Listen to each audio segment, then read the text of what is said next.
شفته ساعتين ساعة ونص، اللي هي أنا إنسان بس حدا يطلع يحكي يكذب يمس بشيء خاصه بالأمهات وبقصص كذب، لا أنا بطلع بحكي، أنا ما في شيء بيسكتني وبعتذر من الجميع، وهذا كل هدفي. ما أنا لحظة ضعف، هذا الزلمة عم يبكي لأنه طلعوه برا البرنامج. يا داني ما حدا ماخد منتصر جد، ولا واحد فينا ماخد أي كلام من كلام منتصر انتوا جد، بتعرفوا أنا ما بعرفه. حتى لو قال ما إحنا مش مصدقين حدا. داني أنا كنت حاضر لحظة للوش. داني شوف، أنا وبصراوي كنا في لايف، وكان طقطقة وسوالف، ولايف ما في لا قذف ولا في أي شيء، وممنوع على الأشياء ذي، ولايف محترم. البنت عراقية اسمها رند، طلع فانز داني مش قال نايف، انا عارف شو بدك تقول، عفوا عم بقطشك. ايوه هو اللي استفزه وتكلم في الام والاشياء ذي غلط.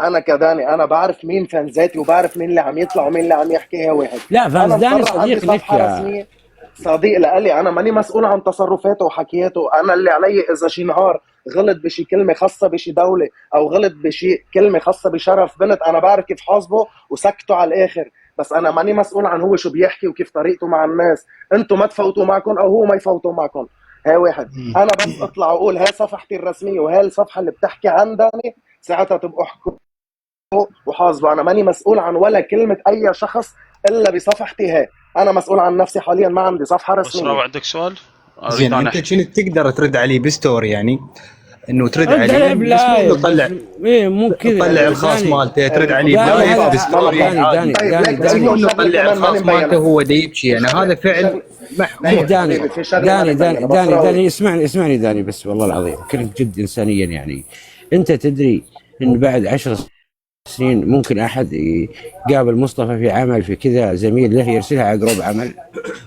يعني انت عن الشيء هذا عارف نايف ليه بدك تاخذها عليه؟ ما بدك تاخذها علي. ما انا في كتير قصص مبينه علي ما أنا حلوه، ولبعد مليون سنه العالم بس تشوف لي حلقه شفتني ما أنا حلوه عشان تصير في الصوره.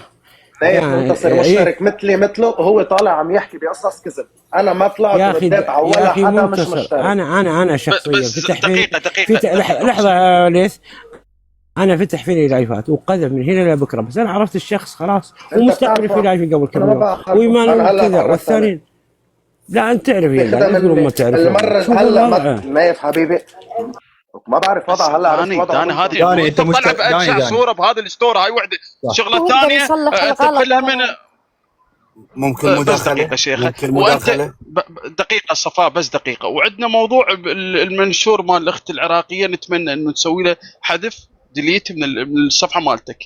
زين، اسمها الزعيمه البنت.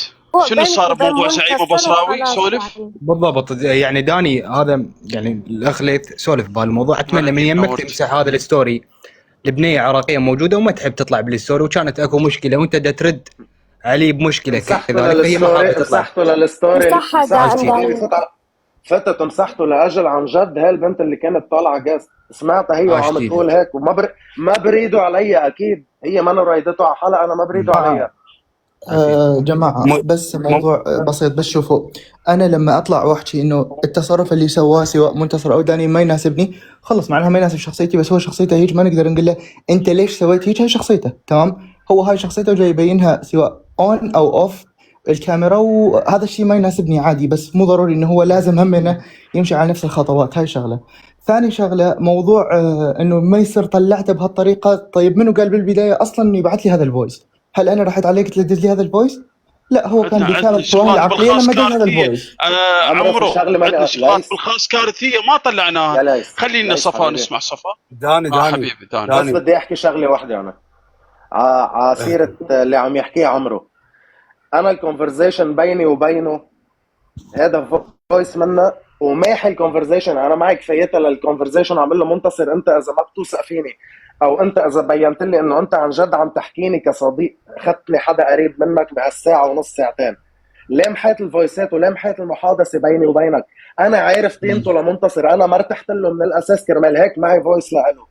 وهذا الفويس كان شو؟ لانه عارف بده يطلع بعدين ويقول انه هن ظلموني وانت عم تبكي لانه انت ما قدرت كفيت بالبرنامج. هذا هو. وانا انتم هلا اليوم انتم ارجيتوني انه منتصر حدا هيك، انا ماني عارفه هيك. انا بعرفه خلال ساعه ونص ساعتين شفته فيهم فقط لا غير. من اليوم انت ورايح وصلت منتصر اذا طلع حكى انا ما مرحله بحكي. هستيريا، والدليل طلع لايف قام يقذف ويسب البلدان وما خلى شيء ما سوى. زين وصلت المرحله لا داني ما له شغل. ترى ايش فيكم؟ ترى مو لهالدرجه بريء منتصر، ترى من امس يسبسب بس خلاص داني فاهم بيحكي الستوري. منتصر مو شيء جديد عليه السب على نسمع فكره. صفاء ايمان وصار له ساعتين منتظر. صفاء سولف. داني اول شيء هذا الشيء خاص بينك وبين منتصر، المفروض ما يطلع لانه غلط نستغل ضعف الانسان. هاي اولا يا عمي وين الضعف على الواحد يا صفا؟ اذا بتريد اليوم انا اذا بدي اخذ فويس على صفا ضعف لصفا شيء شخصي بيمس فيك، ماشي انت عم تبكي لاجل انه انت ما قبلوك بالبرنامج او ما حفيك يا اخي والله وقت ضعف يعني يمك خلي يكمل كلام اذا نحكي صفا بواقعيه ترى حتى انت يعني بس دقيقه شيخه داني، حتى انت تصرفت مثل منتصر بالبرنامج من قلت 10 تتعرف على 10 تقصد على مايه، هم دخلت الشرف ما حد حكى وما حد تدخل. هاي الحقيقه بس احنا ليش نطمطم ما اعرف الموضوع كثير انت لا ما بعد هو نفس الربط. انت ما نفس الشيء وانت ما حكيت بالشرف يعني نفس الشيء. مايا بليز انت ومايا مشتركين ومنتصر هلا بشوفكم تحكي عن المشترك خلاص نفس سالفة مايا خلي العالم تحكي شنو قفل شنو مقفل؟ ترى مشترك. انا عندي سؤال واحد قبل لا تعتذر قبل هو ترى هو شوه شوف احنا علشان نصير حقانيين في الموضوع. هو اوكي اخطا منتصر وتشويه السمعه ومخدات وسوالف كثيره صارت صراحه، وقذف دول وقذف مشتركين وقذف بس الناس لازم جماعه. ايوه بس سؤال عندي لك يا داني. المفروض يا داني الخاص يبقى خاص بس بالضبط. احنا هذا اللي نحكي عليه انا. داني زين الخاص امانه عند الانسان. يا جماعه احنا اكو اسئله منطقيه زين، ماكو داعي تدخلونا بهيك موضوع. احنا كان موضوعنا على مود منتصر زين، دخلتوه بموضوع ثاني قذفوا ما ادري شنو بالفيلا. هذا بالعكس اللي صار. استاذ ليث ما نحب نجامل. لا هي ماكو مجامله، احنا حكينا اقول لك هو باللايف الاول اللي اجى احنا طرحنا له هاي الاسئله، نطرح له مره ثانيه بهيك موضوع. ما انا اشوف ما كنتم موفقين، اغلبيه الموجودين بالقس ما كانوا موفقين. السلام عليكم. وعليكم السلام. سلام على فانز. طب انا اليوم شفت الاغلبيه عم يلوموا داني انه نزل له مقطع. طب ليش ما لمتوا له منتصر لما كان عم ينزل عن داني انه داني كان عم يترجم؟ يعني شنو ردة فعل داني باكر عقبه؟ بس عندي بس انطونا مجال، انتم ما تنطون مجال. شنو ردة فعل داني باكر عقبه ذا مثلا طلع له فويس انه راسل مايا او ديانا يبكي بالخاص؟ شنو ردة فعله؟ هو بضعف يمهم بالخاص، شنو ردة فعله؟ يا اخي رجل مريض، رجل تعبان، يطلع علي بالخاص ليش يفضح قدام العالم؟ يا قلبي رجل مريض، اتمنى من الله فانز داني اتمنى من الله يطلع لي فوز يبكي يم ديانا يم مايا. وين الله؟ داني واشوف شو ردة فعله. بصراوي انت موجود معنا، ترى السبب في اللي صار كله انت يا فانز داني للامانه. ليه؟ لانك انت استفزيت بفمه. يا حبيب قلبي انا اخر شيء حكيت سيره امه، هو طالع من الاساس عم يحكي شيء غلط وكذب عن داني. ما وصل لمرحله قذف وكذا والسوالف هذه. خلاص كذب كان. لا لا كذب يعني لازم هاي يعني نقمعه. هسه انا متاكد ما له وجهه اصلا على اليوم الهستيريا اللي طلع بيها واللايف اللي طلع بيه وسبي كل البلدان زين. الوصله لهالمرحله هذا الستوري يا فانز داني زين، يعني مو وضعيه هاي.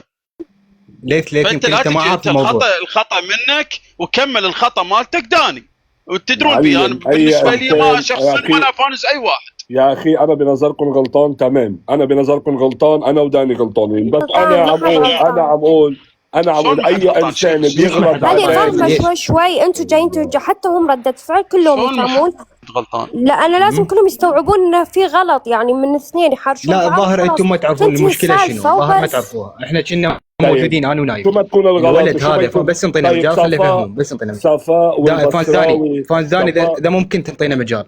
خذ مجالك. الولد هذا اللي هو فانز داني اجى بلايف بس انطينا مجال خليه يفهم العالم ما فاهمين. اسمع انطينا مجال. الولد هذا اللي هو فانز داني باكثر من لايف يصعد مع منتصر يستفزه باكثر من كلام ويعصبه حتى راح على امه. منتصر ولايف كان موجود لذلك تنرفز من يمه بس انطينا مجال اخي. تنرفز من يمه راح فتح بي لايف طشره هو وداني. هسه خطا بس منو اللي بدا الخطا؟ هو فانز داني من اللي وصل لداني هذا الكلام انه دا يسبك دا يغلط عليك ينشر عليه؟ هو فانز داني. فيا اخي انت تتحمل هذا الذنب صراحه يعني. يا حبيبي قلبي منو مزبوط كلامك منو مزبوط. انت هلا عم تعمل بروباغندا يا قلبي. انا فتت على لايفكم لقيته هو عم يحكي على داني، طلعت سالته كم سؤال صار يسبسب على الامهات ويسبسب على الاهل. انتم ما بتحبوا الناس تعرفوا احنا نعامله معامله استثنائيه. انتم لو جماعه بتحبوا معامله استثنائيه. انا واحد من الناس سبنا وقذفنا وطعن بعواين. يا اخي اذا انت متعود تصطفل انا ماني متعود. يا اخي مو متعود داني، مو متعود. احنا جاي نقول لك هذا الشخص مخبل، اللي مخبل لا وصل يمه ولا يوصل يمه. ليس انا جردني من جنسيتي. انا جردني من جنسيتي وعادي وضحكت وصار يقول ان انا مش وضحكت. يعني انه انتم بتحملوا الامور فوق طاقتها على ظهر الناس وتيجي اخر شيء تقولوا الحق على فلان والحق على فلان. ما انتم عم تطلعونا تضحكوا. انا بنزل بس بقول كلمه. شوف انا اخوك مصطفى منتصر علشان انا ما احطه ملاك. ومنتصر عادي متوقع ان اي احد يسوي له الموضوع هذا واكثر، لانه هو يتجاوز على البلدان، على المشتركين، على العالم كلها، ما خلى احد. ايوه، وعلى القستات وعلى الناس ما خلى شيء. شفتوا؟ لكن شيء ردوا عليه في ذا، اجلدوه سووه به. بس سالفة الخاص في موضوع هو يبكي في الخاص كذا. هو يعني طلع يا شيخ نايف. هو اسمع خليني اكمل يا شيخ نايف. هو اللي بدا هذا الموضوع. هو اللي طلع أدري. هو حط سكرين شوت بينه وبين داني. هو حط سكرين شوت بينه وبين داني وليكوا الفيديو معي، وكان عم بيقول انه داني عم يترجاه. داني عم يوضح نقطة انه هو ما بيترجى حدا. يعني هو طلع الخاص اول خلاص اجى يستاهل. وش يسوي يعني؟ بس صراحة لا نايف احنا ما بدنا نحكي على هذا الموضوع. لا هو طلع خاص صح، سب صح، غذف صح، كل شيء سوى صح، خاص بخاص. بس احنا بدنا نحكي على المستويات. بس ثواني بدنا نحكي اليوم على المستويات. منو الافضل داني لو منتصر مخبل والكل يعرفه مجنون رجال مريض. بس انا مدى اجي شو اسمه اسقط عليه. والله شوف بصراوي الكل يعرفه اول شنو. احنا نقول داني احسن من منتصر. داني احسن من منتصر. ليش يفضح الخاص مالته ويطلع بصوره انه دا يبكي قدام العالم؟ هو طالع مطلع الخاص فيهم وشوه سمعتهم. يا حبيبي هو عم يقول انه داني كان عم يحكي على الخاص عم يترجاه. داني عم يوصلكم الرساله انه داني ما بيترجى حدا. تفضلوا فانز داني انا اقول اجل. انا شوفوا صح ان الفويس اللي سمعناه مؤلم جدا، مؤلم جدا فعلا يعني. وممكن يلاحق الرجل كثير. لكن اذا هو مطلع الخاص ومتكلم في سمعتهم ويطلع الخاص حقهم يستاهل. الناس بترد عليه. يستاهل. طلع الخاص يا نايف يستاهل. طلع الخاص. وين الخاص يعني؟ خليه داني طلع خاص اللي هو طلع. لا مال انه هو لا مال انه منتصر طلع الخاص. انا موجود وطلع الخاص. انا باللايف مال رند طلع الخاص وانا كنت موجود صراحه. خلاص بس على انه داني دي يتوسل بي على اساس هذا اللي صار. بس اجل يستاهل هذا امير. والله وش يسوي. بس بمعنى انه انا طلع الخاص كله. يا اخي اجل وش تبغون يسوي صراحه؟ والله انتم ما اعرف يعني صراحه تعتمدون على منتصر. يعني ابو سعود طلع الخاص مالتنا. طلعت الخاص مالته؟ لا، طلع كل الخاص مال العالم. طلع العالم عرفته انه هذا رجال مو سوي زين. فعاملوه معامله خاصه. لازم يخاف حد. دام شوف بقول لك شيء. دام طلع الخاص هو حق داني منتصر، طلع الخاص وطلع كل شيء وقذف وسوى. اجل اللي سوى داني ردة فعل. الله يخليكم. بس بدي اوضح نقطه. ومنتصر يجابها الروحه. ولازم وللامانه منتصر هو اللي يوصل نفسه لهالحد.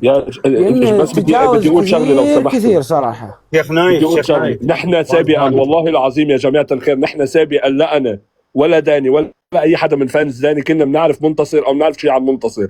انا لما دخلت معكم والاخ ليس والاخ صفاء صاروا يدعموني لحتى فوت باللايفات، صرت اسمع عن اسم منتصر واسمع انه منتصر بيتكلم عن داني. انا دخلت لايفاته كلها بتسمع عليه، ولا مره دخلت عليه ناقشته، لانه انا بعرفه كذاب وبعرفه صاحب محتوى وبيعمل فيلم.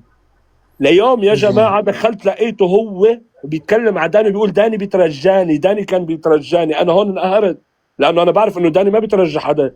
هيدا اللي صار سوء التفاهم. لما دخلت عم بساله، انا عم بساله اسئله بكل وضوح، هو بيعرض لي سكرين شات، تعال شوف حبيبي، تعال شوف المشترك تبعك بيبوس يدي، تعال شوف كيف بيترجاني، تعال. هلا انا المشترك تبعي بده يترجاك؟ يعني هيدا اللي صار يا جماعه، بحياة الله ما حدا ينكر، هو اللي عم يعمل هيدا الشيء بده يتحمل. اذنكم ليش؟ حبيبي ليه؟ لكن ثاني تورينا السكرين معليش. يعني رغم انه منتصر غلطان وهذا الكلام صحيح وطلع عليه محادثات، بس كل هذا داني المفروض يتعامل باحسن من هيك، ما يطلع الخاص مالته. داني غلطان غلط كبير، طلع الخاص مالته وهو يبكي، الولد مريض وعقله بيشي. بس راوي اسمع وبستغل لايف ليس الليله عندي خالة عطيات الساعه 10 في لايفي، الله يحييكم على الحساب هذا. الساعة بالعشرة توقيت البهادل 10 شهر. بس راوي في ناس كمان السعوديه الحين 5:30 والعراق. يلا شكرا حبايبي. تمام. هلا بسعود. شباب يعني بالكومنت انا منتصر بعرفه، بس ثواني، انا ما اقول لكم منتصر ما غلطان بحق داني، لا غلطان وغلط كبير، بس المفروض داني يتعامل باحسن من هيك، بس لا اكثر. اسمعني، انا بعرف منتصر من السيزون 2 ولحديت هلا لطلعت البنت وقالت عنده مشاكل، عرفت انه عنده مشاكل. انا ما كنت بعرف شو هلا كان داني امبارح عرفه كيف بده يعرف انه هو عنده مشاكل؟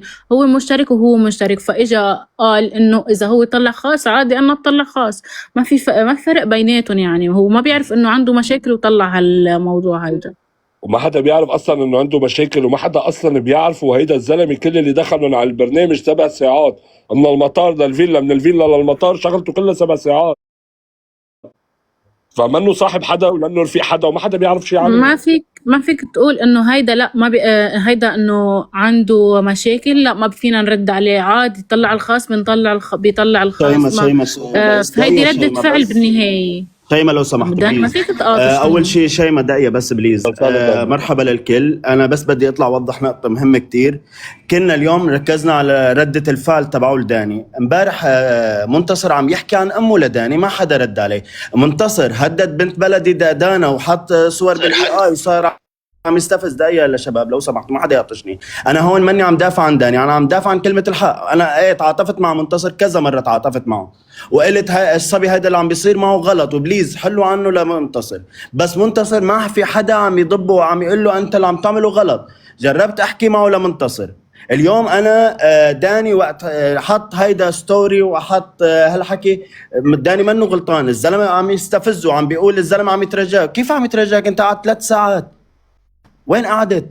اذا بدكم احكوا كلمه حق. منتصر غلطان، انا ماني ضده لمنتصر انسانيا، انا تعاطفت معه، بس كمان منتصر بده يتحمل رده فعل العالم.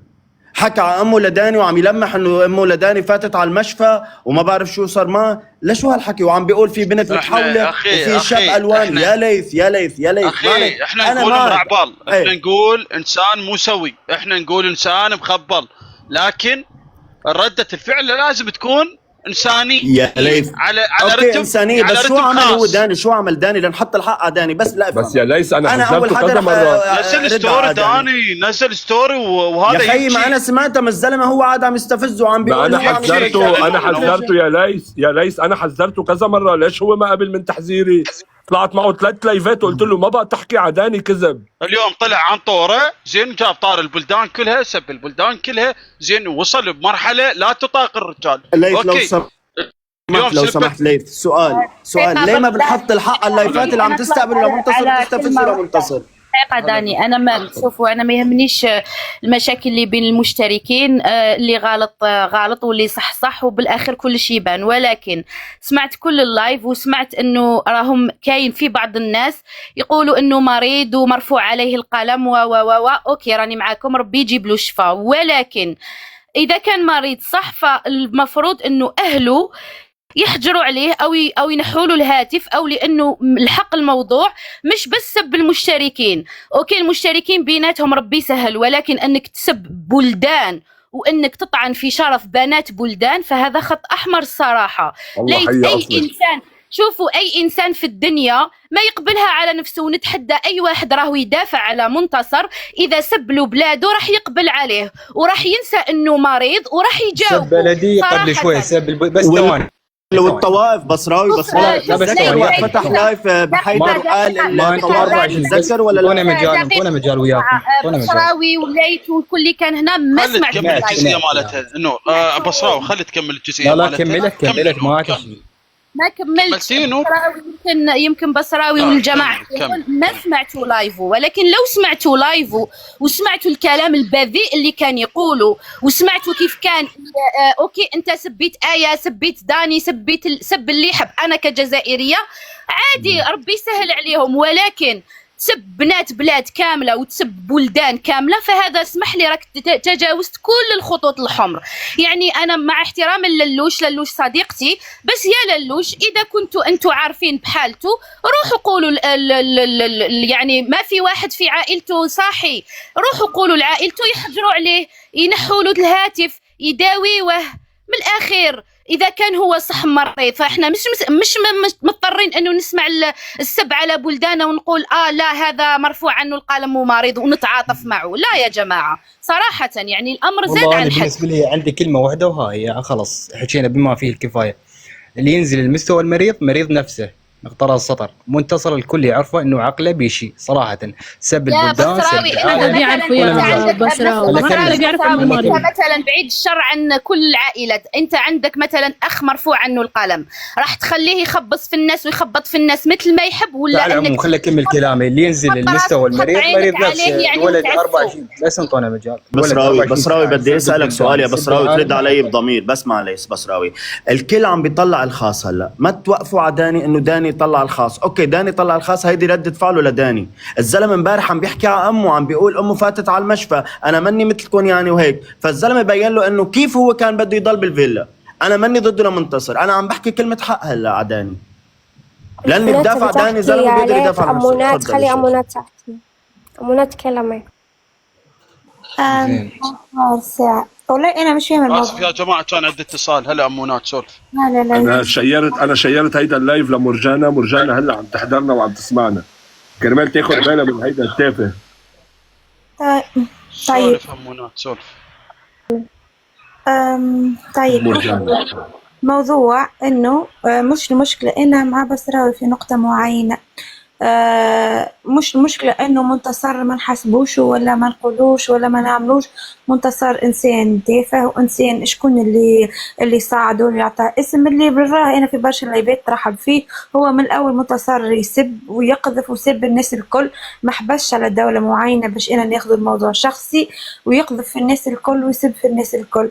اما اذا انا مش نجي نعمل ردة فعل نفس ردة فعل الشخص اللي هو معناها مرفوع عنه القلم، فأنا مثله بصراحة. ما نجيش نقول ليه خاطر هو عمل عادي، نجم يعمل أي حكاية. التطليع الخاص بصفة عامة ماهوش حاجة حلوة، حتى ولو إنه تقولها وهو عمل أنت ما تكونش مثله. هذا هي أنا النقطة. طيب أنا نقول نقطة. أمونات وداني وش عرفوا حتى نكونوا منطقيين؟ داني وش عرفوا إنه منتصر عنده هذه الأمور من قبل؟ إحنا كناس في السوشيال ميديا ما نعرفش، لولا انه صار لنا فتره معاه ما كناش نعرف هذه الحركات. ما فيش داعي دقيقه امونات حتى واحد لا يتكيلوا الكيل بمكيالين. لو قالها واحد ثاني كانت الدنيا مفتوحه عليهم وقالبين الدنيا عليه. واحد يكون منطقي، مو واحد تغمموا له هو يوميا يسب ويطعن في الشرف. ما خلى ولا بنت ما طعنها في شرفها، ما خلى ولا مشترك ما طعنه في شرفه. وصلت عليه يتجاوز على البلدان وعلى الطوائف وعلى الديانات. حبوك خليني رجاء امونات تفهم فكرتي. راني انا مش كل في هو منتصر. انا لحظه دقيقه يا امونات، انتوا ليش مخلينا قاعدين ندافع على منتصر؟ ترى منتصر سابنا. انا اتكلم عن الناس اللي مو حابه. انا من الناس اللي ما ابي مثلا بلدي تنسب، خلاص نسوي له سكيب، ما نطلع ما نتكلم معاه، نقاطعه. هذه الفكره. ما قلنا هو صح هو غلط. لحظه شيخة معك حق، بس خلاص نقاطعه وبس، لان ناخذه على انه مجنون وخلاص هو غلط وسبنا. شيخة معك حق، بس في ناس ما عم تطلع تستقبلوا عندها باللايفات. شيخة في ناس عم تستقبلوا عندها باللايفات يا شيخة، في ناس عم تستقبلوا عندها باللايفات. ما حد يطلع، ما حد يناقشه ولا شيء. هذه الفكرة احنا نتكلم فيها. دقيقة لحظة بالله بشوية، باش بيكم هكا تدخلوا بعضكم، احكيوا بشوية. ايمان وراني انا فكرتي مانيش حتى توا مانيش ندافع على منتصر. انا الفكره نتاعي تطليع الخاص بصفه عامه. طلع اتش اذا في حط 10 وطلع اتش. هو اللي طلع الخاص قبل. هو انا كرمال اتش امونة مع هو كل اللي طلع احترامي صح. طبعا يا اخويا نعرف اللي هو اللي طلع الخاص، الله لا يرد. يعني هم حاليا كل اللي يحجون على منتصر هم كلهم كانوا يدعمونه ويطلعون يمه ويصعدونه باللايفات ويصعدون وياه. صح ولا لا صح؟ يقولون لحظة أمونات ايش يقولون؟ يقولون شيخة كانت عنده وتدعمه. يلعن شكلكم، ترى ما عاد أحد يصدقكم خلاص. أنا ما أبداً، أبرر أبداً. أصلا حبايبي ابدا انتم. انا كنت ما مع الشيخة أبرر ابدا. كل شيء ماخذينه محتوى. ايش ذا المهبل؟ انا الصراحه يعني كل شوي طلعت لي واحدة شيخة خلاص شيخة خلاص تقولي خلاص انت تدعمينه، متى دعمته ويسب؟ يا بنتي خلاص هدي. موضوع ثاني، خلينا في الموضوع. يعني المفروض من كل المشتركين، المفروض من كل المشتركين، بس خليك اكمل هاي الجمله كملي أمونات كملي. انا اريد انزل بس اكمل بسرعة، هاي تفضل. بس اقول هذا كلامي وانزل ما عندي شيء. يعني حاليا المفروض من كل المشتركين يتحذرون من داني، لانه طلع الخاص على واحد مريض وهم صاحيين شلون؟ فعلى المريض طلع الخاص على صاحيين يا شلون؟ بصراوي ما تحكي هذا الاسلوب، يا بصراوي ما تحكي هذا الاسلوب. داني بصراوي ما تحكي هذا الاسلوب وتجيش الناس على داني لانه داني بس اسمعني يا بصراوي. حتى يطريه ما داني من حقه يطريه. شنو هذا اسمه تجيش؟ اخي شنو هذا الكلام؟ ايه هيدا ما هيدا تجيش، لانه هو سبقنا وهو طلع على الخاص. اسمعني ليس هو سبقنا وطلع على الخاص وقال للناس كلها انه داني كان عم يترجاه. داني عطى توضيح بسيط وطلع انه ما مزبوط هيدا الحديث، ما بيترجى حدا. منتصر اللي عم يبكي ويترجاه، هيدا اللي صار فعل وردة فعل. يا فانس ديني شكون صدق منتصر وقال اللي ديني يترجى، ولا اللي قال، ولا هل شفت لايفات تحكي على كلام منتصر؟ يهديكم ربي. هل شفت اوكي خلي اتركك من انه داني رد عليه بس. ومنتصر وقت عم بيحكي عن امه للزلمه عم بيقول امه وقعت وانتم ما عندكم كرامه. اوكي هيدي منا، هيدي عاديه بالنسبه لكم هلا صارت؟ لا غلطان. عادية. ما هو فوت الامات. ما هلا اسمعي احكيني بالمعقول. انا كم مره هيدا منتصر غلط علي وحكى علي ومع هيك انا سامحته ويفوت عندي على اللايف واهلا وسهلا مرحب فيه. بس انه يطلع يحكي على الاعراض ويحكي على الامات ويحكي على البلدان، والله العظيم هيديك السنه كان عم يحكي على الطائفه بالعراق وصار لانه اختلف مع حيدر. يا عمي قد ايه رح مثل ما بيقولوا العراق نطمطم للغلط. اوكي هو غلط، قولوا غلط وخلاص. غلط ليش خلينا ندافع عنه؟ ايه بعرف شيخه. لا انا ما عم بحكي عليك صراحه شيخه. انت عم تحكي كلمه الغلط اللي اليوم صح. شيخه عم تحكي كلمه حق. بعرف اليوم بعرف يا شيخه. لا شيخه عم تحكي كلمه حق. هلا شيخه انت حكيت كلمه حق ما بقول. اخي ترى بصراوي وحلاوي وشيماء وايمان وكل اللي بالقسم متفقين انه عنده اخطاء زين واخطاء كارثيه. ليه حطيتوا على داني؟ لا يا ليث ليه عم تحطوه على داني؟ ليه داني ردة فعل شفناها مبالغ فيها. انا هذا اللي اشوفه ردة فعل من داني مبالغ فيها. لحظة، مش عنده أخطاء، كله على بعضه أخطاء، ما عندوش ولا حاجة تصلح. الإنسان هذاك من بدايته كله غلط. كده اوضح. لحظة خلي تخلص امونات حلاوي، خلي تخلص امونات لين قاطعناها هواي. خلي تكمل وبخدمتك. انا خلينا نكمل عادي. كلنا كلنا آراء نختلفوا في الآراء وعلى نفس النقطة راهو من غير حتى شيء بشوية بهدوء.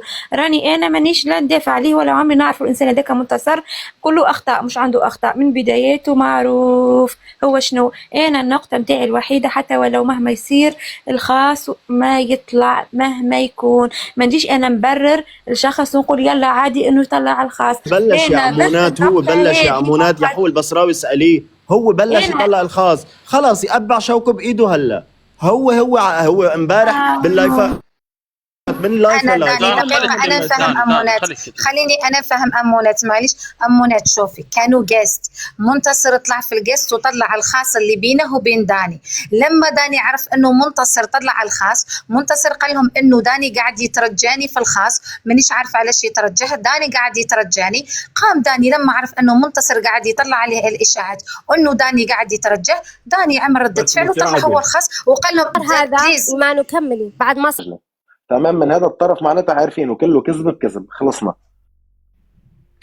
اوكي شوف وبرجع عن جد بدي اعتذر منك والله ما اضطر انزل. يعني انا هلا نخليك تنزل لغايه ولكن بس كرمال لانه ما بدي اعمل ديكلاين لباربي. داني انا لا عادي بغيت غير نقول لك الكلام اللي تقال في حقك. اوكي قال انك تكلمت على البنات في الفيلا، قال انه تكلم على حياتك الجنسيه، جبد اسم شخص اسمه شربل وتكلم حتى على والدك، وبعدين لما خلص اللايف راح فتح لايف وحكى على جميع البلدان العربية، وقال إنه قنطرة أبويا أحسن من جميع الدول العربية، سب المغرب، سب الجزائر، وسب لبنان.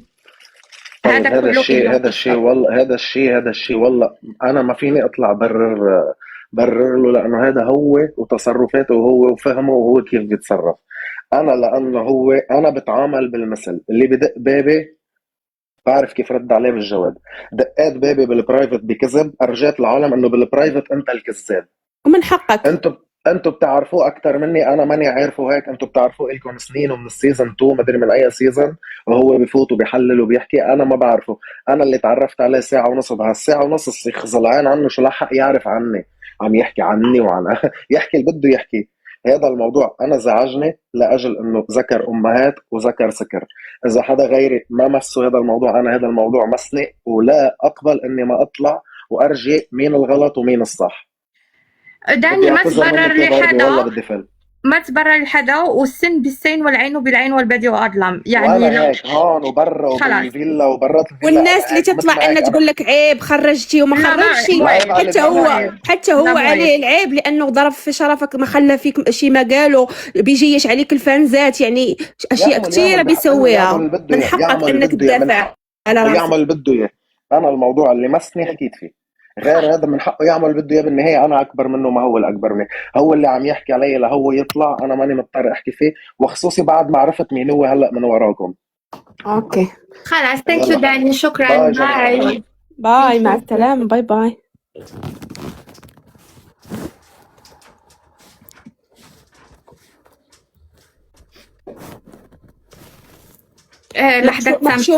محشومين البلدان اللي تثبت من طرف منتصر الأهبل، محشومين حشومة